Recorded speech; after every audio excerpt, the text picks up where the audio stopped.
लाल की जय।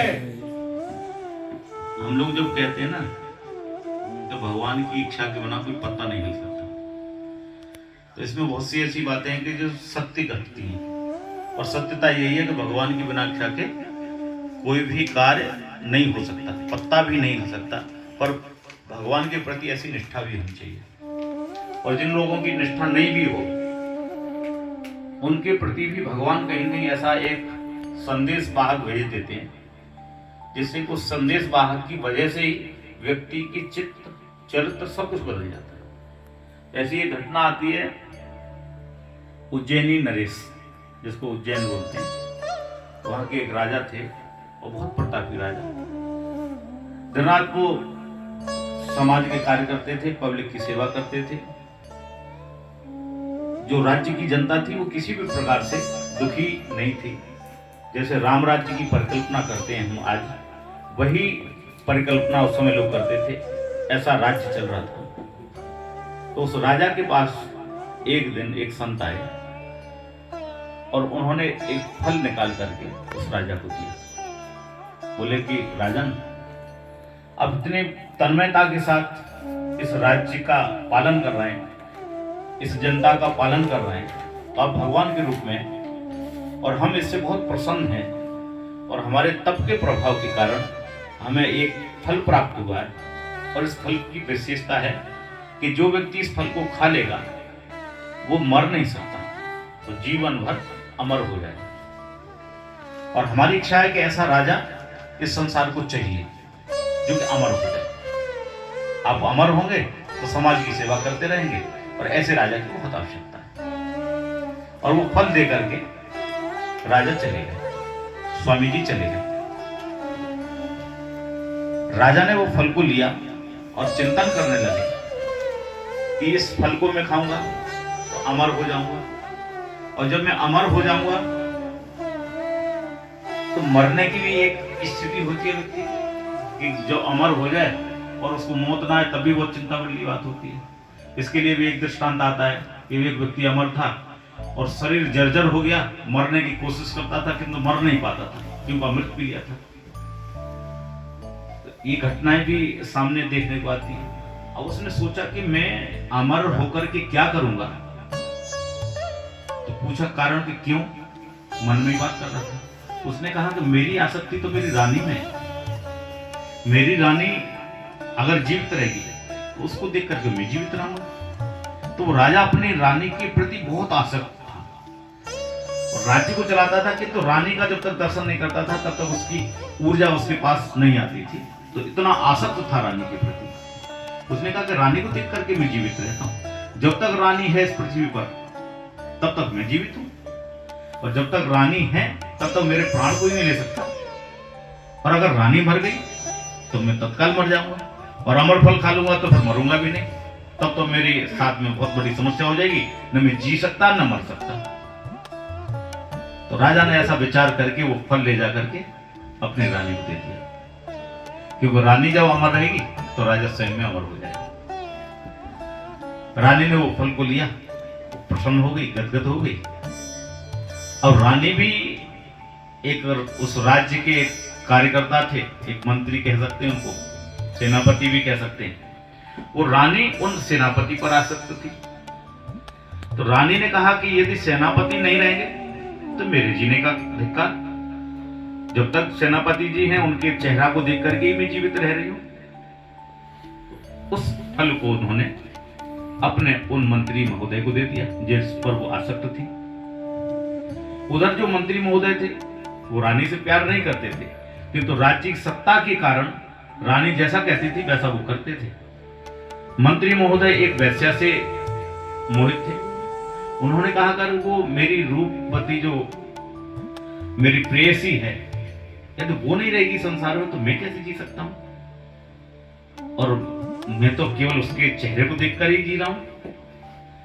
उन्होंने ऐसा विचार करके वो फल ले जाकर के वैश्या को दे दिया।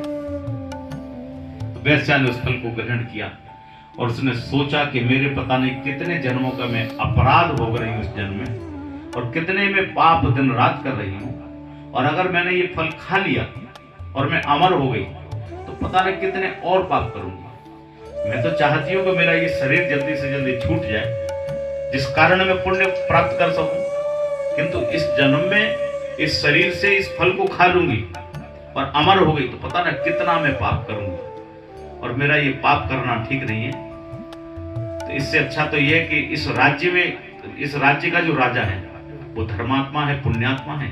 यदि राजा जीवित रहे और वो प्रजा का पालक भी अच्छा है तो क्यों न वो अमर हो जाए। वो फल ले जाकर के उसने राजा को भेंट किया। राजा ने देखा कि ये वो फल जो संत जी देखे गए, तप का फल, ये अमर फल। उन्होंने पूछा तुम्हारे पास कहां से आया? तो सब वो भयभीत हो गई।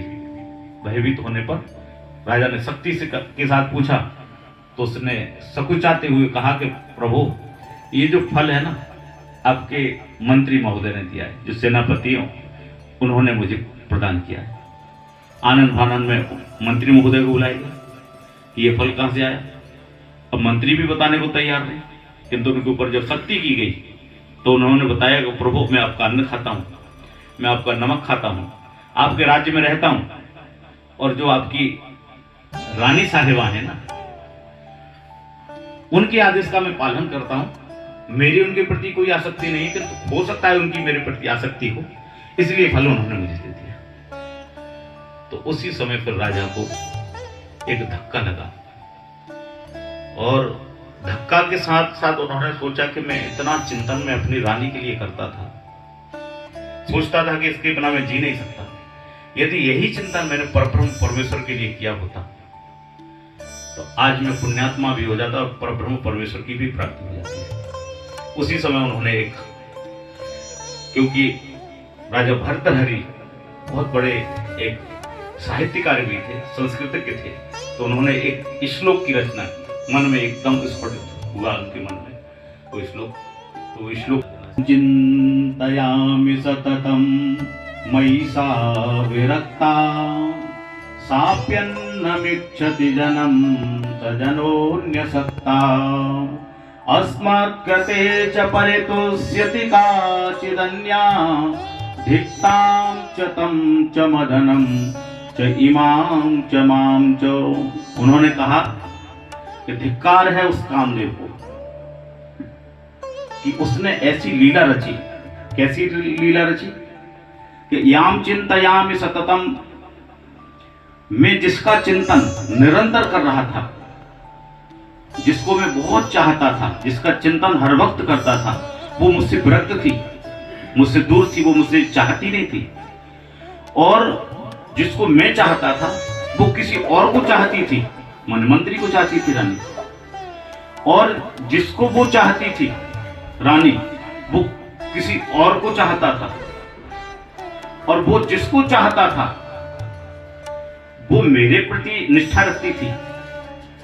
तो ये तो धिक्ताम च तम च मदनम च इमाम च माम च, माने उस पुरुष को धिक्कार है जिसको रानी चाहती थी, और उस महिला को धिक्कार है जिसको वो मंत्री चाहता था, और उस कामदेव को भी धिक्कार है जिसने ये सारी कुचक्र लीला रची, और इमाम च माम च, उस रानी को भी धिक्कार है जिसको मैं निरंतर चाहता था।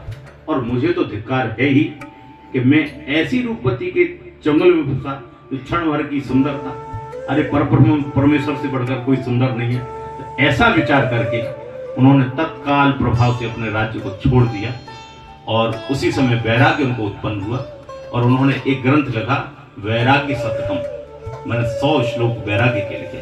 तो इसीलिए कहते हैं कि भगवान जब चाहते हैं ना तो किसी को भी मोह में फंसा सकते हैं, किसी को विरक्त कर सकते हैं, किसी को आसक्त कर सकते हैं। तो भगवान के हाथ में सब कुछ है, पत्ता भी बिना भगवान की मर्जी के नहीं हो सकता।